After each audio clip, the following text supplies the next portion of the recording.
Hello जी, hello जी, hello जी। कैसे सही बच्चे? होप सही बच्चे बहुत मस्त होंगे। मैं भी बहुत मस्त हूँ। बच्चे मस्त है तो मैं भी मस्त हूँ। और मैं ये कहना चाहता हूँ, इनकम टैक्स की अमेंडमेंट्स जो आपका एग्जाम है जनवरी 26 में, वो कवर करने आया हूँ। और आपको बताता हूँ, आप बच्चों के लिए बहुत ही अच्छी न्यूज़ है, गुड न्यूज़ है।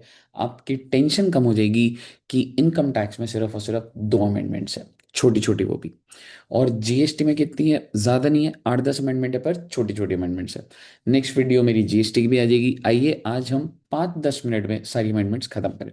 तो जैसा कि आप बच्चों का जनवरी 26 में एग्जाम है, तो आपके ऊपर कौन सा फाइनेंस एक्ट एप्लीकेबल है बच्चे? फाइनेंस एक्ट 2024 जो कि हम लोगों ने क्लासेस में पढ़े। And all the notifications and circulars up to 30 June 2025। Sir क्या ये भी पढ़ लिया? हाँ बेटे हाँ, क्योंकि ये ऑलरेडी हमारे आईसीए के स्टडी मटेरियल में था। ठीक है। लेकिन एक स्टैचूटरी अपडेट आता है, जो कि एक डॉक्यूमेंट होता है, कि अगर कुछ नोटिफिकेशन रह गई है, मतलब सर हमें नोटिफिकेशन कब तक देखनी है? देखनी तो 30/6 तक की है, बट देयर फ्यू नोटिफिकेशन जो अगर not covered in study material है, तो वो हम आज कवर कर रहे हैं। और ये सिर्फ और सिर्फ कितनी नोटिफिकेशन है बच्चे? दो। जिसमें से एक नोटिफिकेशन आई है कैपिटल गेन्स के अंदर, और दूसरी नोटिफिकेशन आई है रिटर्न के अंदर। तो आइए हम लोग कैपिटल गेन की देखते हैं। तो बेसिकली आपको याद होगा, कैपिटल गेन्स में एक 54 EC होता था, कि अगर आप कोई भी प्रॉपर्टी बेचते थे, ठीक है, तो रादर मुझे प्रॉपर्टी नहीं बोलना चाहिए, मुझे बोलना चाहिए एनी एसेट, कुछ भी बेचते थे आप, ठीक है, तो आप किस में इन्वेस्ट कर सकते थे? वो 54 EC में बॉन्ड्स होते थे बच्चे। तो आप बॉन्ड्स में इन्वेस्ट कर सकते थे। हाँ सर याद है। तो आपको याद है वो बॉन्ड्स में मैक्सिमम डिडक्शन थी 50 लाख, 6 महीने के अंदर इन्वेस्ट करना था, 5 साल का लॉक इन पीरियड होता था उन बॉन्ड्स का। याद है ना? हाँ जी। और वो बॉन्ड्स के नाम याद है? मैं याद दिला देता हूँ, या लिखे भी हुए हैं, अभी तक मैंने अमेंडमेंट की बात नहीं करी। NHAI, RECL, rural electrification corporation limited, power finance corporation and IRFC, ये चार बॉन्ड्स थे। एक बॉन्ड और आ गया, दैट इज हुडको।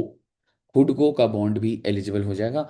हुडको के जो बॉन्ड्स है, इशूड ऑन और after 1/4/25, is eligible for 54 EC deduction exemption. यानी कि central government has wide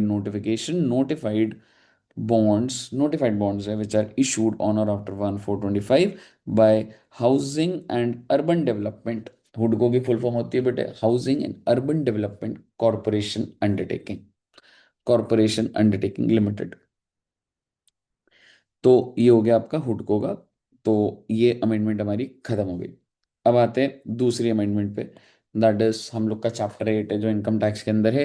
that is return filing. क्या आपको पता है कि अगर आपको पैन कार्ड के लिए अप्लाई करना होता था, तो होता था कि भाई, मतलब आधार कार्ड तो होना ही चाहिए। अगर आप पैन के लिए अप्लाई करना है तो आधार तो होना ही चाहिए। ठीक है। तो अगर हम एक बार हल्का सा पुराना प्रोविजन पढ़े, सेक्शन 139 ये कहता था that every person who is eligible to obtain Aadhaar, if you are eligible, ठीक है, is mandatorily required to quote Aadhaar. अगर आप एलिजिबल हो तो आधार को कोट करिए। कहाँ पे? Application for PAN, return of income. तो ऐसा था। ठीक है। If a person does not have Aadhaar number, he is required to quote enrolment ID. याद करिए बेटे, एक अगर आपके पास आधार नहीं होता था, लेकिन आप क्या कर सकते थे? एनरोलमेंट आईडी के बेसिस पे पैन नंबर की एप्लीकेशन या रिटर्न के अंदर भी डाल सकते थे। ठीक है। लेकिन with effect from 1 October 2024, option of quoting enrolment ID has been discontinued. यानी कि 1 अक्टूबर 2024 के बाद से तो क्या था? आपके पास आधार ही होना चाहिए, एनरोलमेंट आईडी से काम नहीं चलेगा। लेकिन कह सकता हूँ 1 अक्टूबर 2024 से पहले बहुत सारे लोगों ने पैन अप्लाई करा होगा, तो एनरोलमेंट आईडी के बेसिस पे करा होगा। ठीक है। तो ऐसा हो सकता है, बिल्कुल सर। ये तो 1 अक्टूबर 2024 के बाद बंद हुआ है। 1 अक्टूबर 2024 से पहले लोगों ने एनरोलमेंट आईडी के बेसिस पे पैन कार्ड लिया। ठीक है। लेकिन अब जब उन्होंने आधार लिया तो उन्होंने सरकार को बताया ही नहीं। ठीक है। तो अब सरकार ने बोला कि जितने भी लोगों ने, a person who has been allotted PAN on the basis of enrolment ID before 1 October, देखो 1 अक्टूबर के बाद तो एनरोलमेंट आईडी का केस ही खत्म कर दिया ना अब। ठीक है। तो उससे पहले has to intimate Aadhaar number on or before notified date. और ये नोटिफाइड डेट क्या है बच्चे?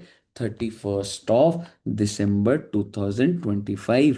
तो भैया, अगर आपके भाईचारे में भी अगर किसी ने एनरोलमेंट आईडी के बेसिस पे पैन लिया है, तो उन्हें बता दो 31 दिसंबर 25 तक अपना आधार को इंटीमेट कर दे सरकार को। आई होप आपको यहाँ तक बात क्लियर है, बिल्कुल क्लियर है सर, छोटी सी अमेंडमेंट है। आधार के बेसिस पे पैन मिले, टेंशन फ्री। एनरोलमेंट आईडी के बेसिस पे पैन मिले, तो भैया एनरोलमेंट आईडी के बेसिस पे पैन तो मिल गया, पर अब आधार नंबर तो बता दो सरकार को, कब तक? 31 दिसंबर 2025 तक। आई होप आपको ये दोनों अमेंडमेंट समझ आ गई हैं। आपको मैं ये फाइल भी शेयर कर दूंगा बच्चे, नीचे वीडियो के नीचे आपको लिंक मिल जाएगा इस फाइल का। और डीटी में और कोई अमेंडमेंट नहीं आई है। All the best.